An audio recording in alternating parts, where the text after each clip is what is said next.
ଦେଖନ୍ତୁ ମୋ ମା ଏଠି ଅଣ୍ଡା ଆମଲେଟ୍ କରି ନେଇଛି। ଅଣ୍ଡା ଆମଲେଟ୍ ଖାଇବାକୁ ଭଲ ଲାଗେ। ଏଠି ମସଲା ବାଗଉଛି। ଆଜି ଆମର ଚିକେନ୍ ହେଇଛି। ଦେଖନ୍ତୁ ଏଠି ମସଲା ଆମ ଦିଦି ବନାଉଛି। ଜେଜେମା ଶୋଇଛନ୍ତି। ଏଠି ଗ୍ରାଇଣ୍ଡରରେ ମସଲା ପେଶା ଚାଲିଛି। ମସଲା ଏଠି ରେଡ଼ି ହେଇଯାଇଛି। ଏଇଠି ପିଆଜ ବାପା ଭାଜି ନେଇଛନ୍ତି। 2ରୁ 3 ମିନିଟ୍ ଏଠି ମସଲା ଆଡ଼୍ ହେଇଛି। ଦେଖନ୍ତୁ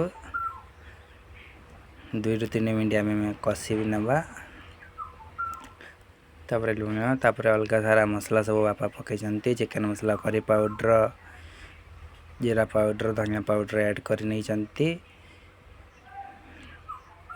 ଗରମ ମସଲା ଆଡ଼୍ କରି ନେଇଛନ୍ତି। ଏଠି 2ରୁ 3 ମିନିଟ୍ ବାପା କଷି ନେଇଛନ୍ତି। ତାପରେ ହଳଦୀ ଗୁଣ୍ଡ, ଲଙ୍କା ଗୁଣ୍ଡ,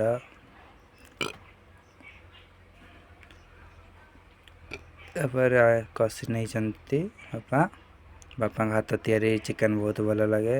ଦେଖନ୍ତୁ ମସଲାର କଲର୍ ଚାଲି ଆସିଲା। ଦେଖନ୍ତୁ ଏଇଠି ବାପା ଚିକେନ୍ ଢାଳି କଷିଛନ୍ତି 2ରୁ 4 ମିନିଟ୍। ଏଠି ଢାଙ୍କି ଦେଇଛନ୍ତି, ପାଣି ଦେଇଛନ୍ତି। ଏଇଠି ଆମେ ଆଳୁ ପକାଇ ନେଇଛନ୍ତି। ଏଇଠି ଚିକେନ୍ ହେଇସାରିଛି। ମାମା ଢାଳି ନେଇଛି chicken. Subscribe now and press the bell icon. Never miss